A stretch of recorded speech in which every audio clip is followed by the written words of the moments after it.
Hello and welcome to all my dear students. आप सभी का एक बार फिर से जैम कैम यूट्यूब चैनल पे स्वागत किया जाता है। और इस वीडियो में हम डिस्कस करेंगे जेई वर्सेस जैम, यानी कि जैम और जेई में कितना क्या क्या पॉइंट्स कॉमन हैं। क्या जेई की तैयारी की हो तो मतलब जो भी आपके डाउट्स रहते हैं जेई और जैम के रिगार्डिंग, तो वो डिस्कस करेंगे इस वीडियो में और काफ़ी हेल्प मिलेगी आपको इसको जानने में। और अगर आप आईआईटी जैम या किसी भी एमएससी एंट्रेंस की प्रिपरेशन करना चाहते हैं तो आप प्ले स्टोर से पढ़ रहे आप डाउनलोड कर सकते हैं, वहाँ पे कोर्स अवेलेबल है। वीडियो के डिस्क्रिप्शन में भी लिंक अवेलेबल है।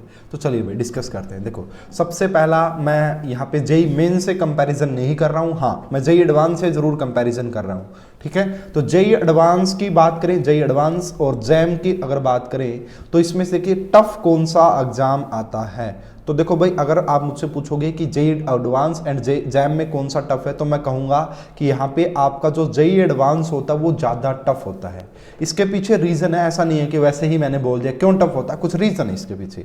रीज़न ये है कि अगर आप जैम के एग्जाम की बात करो, अब तो जैम कुछ अच्छा मतलब टफ आने लग गया है, लेकिन ओवरऑल देखा जाए तो जेई एडवांस के पेपर में आपको सिर्फ 2 से 4 क्वेश्चन ऐसे मिलेंगे इजी क्वेश्चन मिलेंगे जो डायरेक्ट निकलेंगे या भाई थोड़े से मतलब डायरेक्ट होंगे, इजी क्वेश्चन होंगे। लेकिन अगर आप बात करोगे जैम की, तो जैम में आपको बहुत सारे ऐसे क्वेश्चंस मिल जाते हैं जो बिल्कुल इजी होते हैं। जैसे फॉर एग्जांपल यूनिट ऑफ आपका जो rate constant for different order, या बहुत बार BE2 का बॉन्ड ऑर्डर, N2 पॉजिटिव का बॉन्ड ऑर्डर, ऑक्सो एसिड्स, बड़े आसान क्वेश्चन आते हैं मतलब, ठीक है। बहुत आपको क्वेश्चन ऐसे देखने को मिल जाएंगे जो टू द पॉइंट है, बिल्कुल आसान है। लेकिन जेई एडवांस में ऐसा नहीं होता। उसके बाद बात करते हैं भाई, जो जैम में मॉडरेट क्वेश्चन आते हैं वो मतलब ठीक है भाई, मॉडरेट जो क्वेश्चन होते हैं वो ऐसे होते हैं भाई, अगर आपके कंसेप्ट क्लियर हैं तो वो आपसे सोल्व हो जाते हैं। लेकिन यहाँ पे जो क्वेश्चंस का लेवल होता है वो काफ़ी ज़्यादा हाई होता है, काफ़ी ज़्यादा हाई लेवल के क्वेश्चंस देखे जाते हैं जैम में। मतलब उस टाइप के क्वेश्चन आपके 4 से 5 क्वेश्चन ही ऐसे पूछे जाते हैं। लेकिन जेई एडवांस में आपको ऐसे जो टफ क्वेश्चन है, जो बढ़िया कंसेप्ट के क्वेश्चन है, एक ही कंसेप्ट में बहुत सारे कंसेप्ट यूज किए गए हैं, तो जेई एडवांस में आपको देखने को मिलेंगे, ठीक है भाई। तो ये वाली बात समझ में आती है। अब दूसरा जो डाउट, यानी कि जेई एडवांस और जैम में से जेई एडवांस आपका टफ मानता हूं मैं काफी कुछ हद तक, ठीक है। उसके बाद बात करते हैं भाई सिलेबस कि अगर आपने जेई की तैयारी की है, अगर आपने जेई पढ़ा है, ठीक है, आपने 11th-12th के बाद कोचिंग लिए किसी अच्छे कोचिंग इंस्टीट्यूशन में, जेई की बढ़िया प्रिपरेशन तैयारी की है, तो क्या आपको जैम में हेल्प मिलेगी? बिल्कुल मिलेगी भाई, बिल्कुल। देखो मैं ये कह रहा हूं कि 70% चीजें वही हैं, 70%, 60 to 70% चीजें सिलेबस बिल्कुल सेम है, बिल्कुल सेम है, बहुत ही सेम है। अब देखो काफी टॉपिक ऐसे हैं जो आपको जेई में पढ़ाए ही नहीं जाते। फॉर एग्जांपल आपको ऑर्गेनोमेटालिक कंपाउंड्स OMC नहीं पढ़ाया जाता, आपको बायो इनऑर्गेनिक नहीं पढ़ाई जाती, ठीक है। आपको जैसे कि नेचुरल प्रोडक्ट्स में ट्रिपिनोइड्स वगैरह नहीं पढ़ाए जाते, स्पेक्ट्रा आपको नहीं पढ़ाया जाता। अब ये जो नहीं पढ़ाया जाता वो है अलग, बस बाकी अगर आप देखोगे लगभग सारी चीजें, जैसे इलेक्ट्रोकेमिस्ट्री में मान लो कि 90%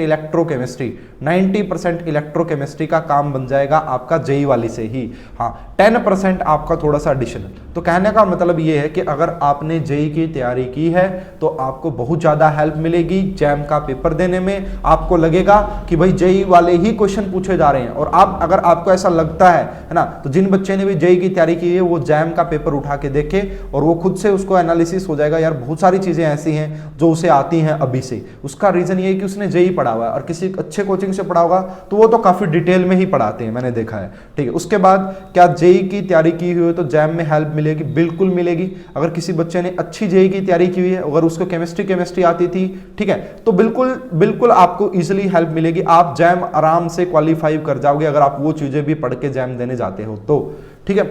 अब दूसरा देखो भाई, जेई एडवांस टफ होने का दूसरा रीजन ये भी, यहाँ पे PCM आता है आपके पास। PCM मतलब एक सब्जेक्ट तैयार नहीं करना आपको, फिर भी मैंने कहा केमिस्ट्री भी टफ होती है जैम की केमिस्ट्री से। उसके बाद देखो कौन से टॉपिक अलग हैं जैम के, तो मैंने जैसे बता दिया, स्पेक्ट्रा आपको नहीं पढ़ाया जाता। स्पेक्ट्रा जैसे NMR स्पेक्ट्रोस्कोपी पढ़नी पड़ेगी आपको, NMR स्पेक्ट्रोस्कोपी, पेरीसाइक्लिक रिएक्शन आपको पढ़नी मिलेगी, ठीक है। उसके बाद जैसे कि आपको स्पेक्ट्रा बता दिया, NMR, IR, फिजिकल स्पेक्ट्रा आपको पढ़ना पड़ेगा, ठीक है। बायो इनऑर्गेनिक अलग है। बाकी काफी टॉपिक्स जैसे केमिकल बॉन्डिंग है तो उसमें MOT थोड़ी सी एडवांस लेवल की पढ़नी है, ठीक है। इलेक्ट्रोकेमिस्ट्री है या केमिकल काइनेटिक्स है, उसमें भी थोड़ा सा एडवांस लेवल का पढ़ देना, बस बाकी लेकिन आप ये देखना कि बेस आपका बड़ा काम आएगा यहाँ पे जैम की तैयारी करने में। आपका जेई की तैयारी बहुत ही अहम रोल अदा करेगी, बहुत ही इंपॉर्टेंट है, ठीक है। कौन से टॉपिक अलग मैंने बता दिया आपको। वैसे एक सिलेबस की वीडियो है भाई, अगर आप जैम का सिलेबस के लिए देखना चाहते हो तो सिलेबस की वीडियो है, उसका लिंक मैं वीडियो के डिस्क्रिप्शन में दे दूँ, आप देख लीजिएगा। तो दूसरी बात ये आती है कि जो जैम का सिलेबस है ना वो बड़ा वास्ट है, बड़ा ज़्यादा पूछा है, बहुत ज़्यादा सिलेबस है। कहने का मतलब है कि आपको 11 से लेके एमएससी तक की चीज़ें पढ़नी पड़ती हैं, बस ये बात है कि सिलेबस बहुत ज़्यादा हो जाता है। लेकिन खास बात ये भी सिर्फ केमिस्ट्री पढ़नी है। जेई में तो आप पीसीएम पढ़ते हो या पीसीबी पढ़ते हो नीट वगैरह में, तो वहाँ पे आपको यहाँ पे ये वाली चीज़ सिर्फ केमिस्ट्री ही पढ़नी है। और ठीक है, अगर आप पढ़ोगे तो देखो लगभग आप 50% तो मैं मानता हूँ कि जेई से कवर कर लोगे, बाकी चीज़ें आपको पढ़नी है। तो भाई जिन बच्चों ने भी जेई की कोचिंग ली हुई है उनको खूब वाली ज़बरदस्त वाली हेल्प मिलने वाली है जैम के एग्जामिनेशन में। तो ये थोड़ा सा मेरा अपना ओपिनियन था। हाँ भाई, जो भी बच्चे जैम की तैयारी कर रहे हो तो वो जेई एडवांस के पेपर जरूर लगाएं।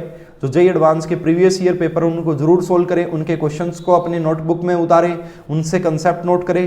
क्यों? क्योंकि जेई का एग्जाम, जो जेई एडवांस होता है वो भी आईआईटी कंडक्ट करवाती हैं और जैम का एग्जाम भी आईआईटी कंडक्ट करवाती हैं। और गेट, अगर आपके पास गेट के क्वेश्चन पेपर हों तो उनसे भी आप क्वेश्चन लगाएं, उनसे भी आपको हेल्प मिलेगी। तो इस वीडियो में मुझे यही बताना था कि जिन बच्चों ने जेई की तैयारी की हुई है उनको काफी हेल्प मिलेगी। आप जेई के क्वेश्चन कर सकते हो जैम के लिए।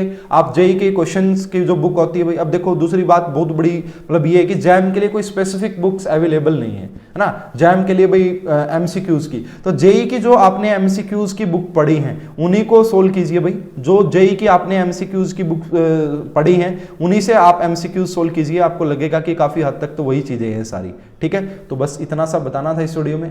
आप सभी को अगर ये वीडियो अच्छी लगी तो इस वीडियो को ज्यादा से ज्यादा शेयर करें। आप सभी का बहुत बहुत धन्यवाद, थैंक यू।